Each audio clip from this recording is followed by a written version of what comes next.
Purpose, meaning, and understanding who we really are happened in the time it actually takes just to draw a breath.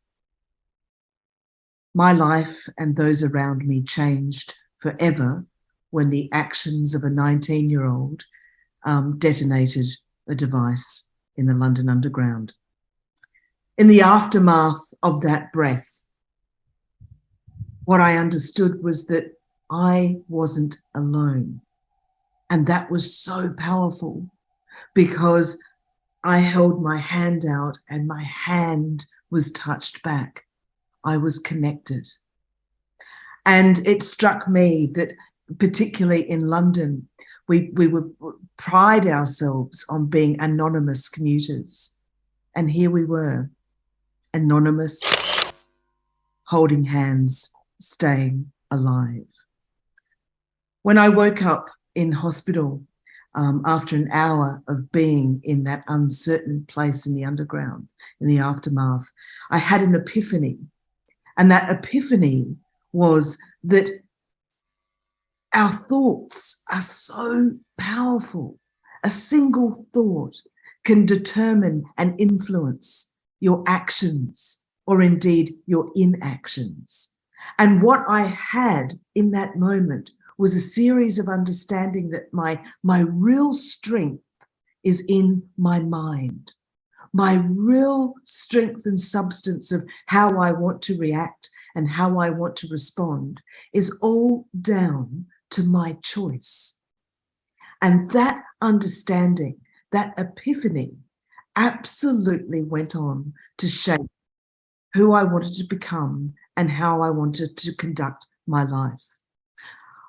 I've never been able to say this lightly, but I felt the absolute unconditional love of each person that tried to save so desperately my life. And their unconditional love made such an impact on me that I was determined to be the messenger, the example, the one that was able to then give unconditional love out, to show that what they've given me in saving my life wasn't just on one morning in London in 2005.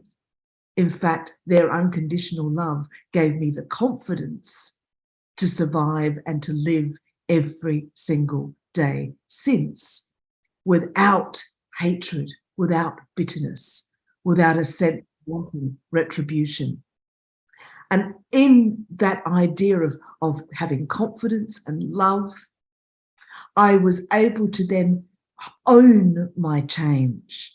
And when I was fitted for my very first prostheses, I understood that actually there is opportunity in adversity. And because I used to be so short in my former life, when my prosthetist came to measure me for my very first set of legs, he asked me to put my arms out. And I understood that that was a bit of a strange request.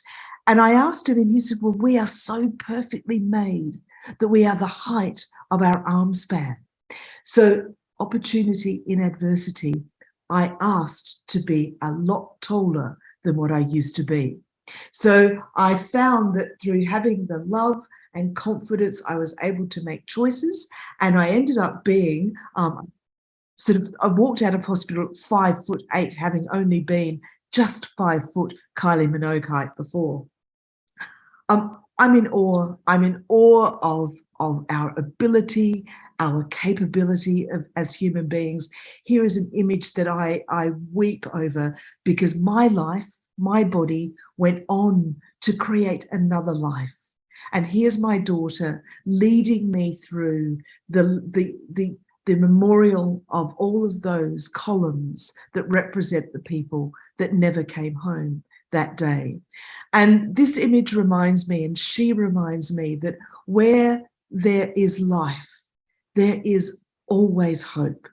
And every single rescuer that was involved in my life, and went on to christen my daughter in a fountain not far from where that memorial is. And then to feel that the greatest achievement was to not only save my life, but to create, and for her to go on to create more life. When I came back to Australia after 26 years away in London, it really got to me that I would never leave an impression on the soil of my homeland again. I come from the lovely land of the Kaurna people in southern Australia. And I was quite taken aback and very upset that I would never have that connection with land. And so I understood and started to think about what is a footprint and how could I leave a footprint if I can't leave a physical impression. So I started to think a lot about what a footprint could be. And maybe a footprint could be our legacy, the lasting legacy that we leave with each other in our souls, in our hearts, and for a footprint to last far longer than any impression on the ground. Thank you.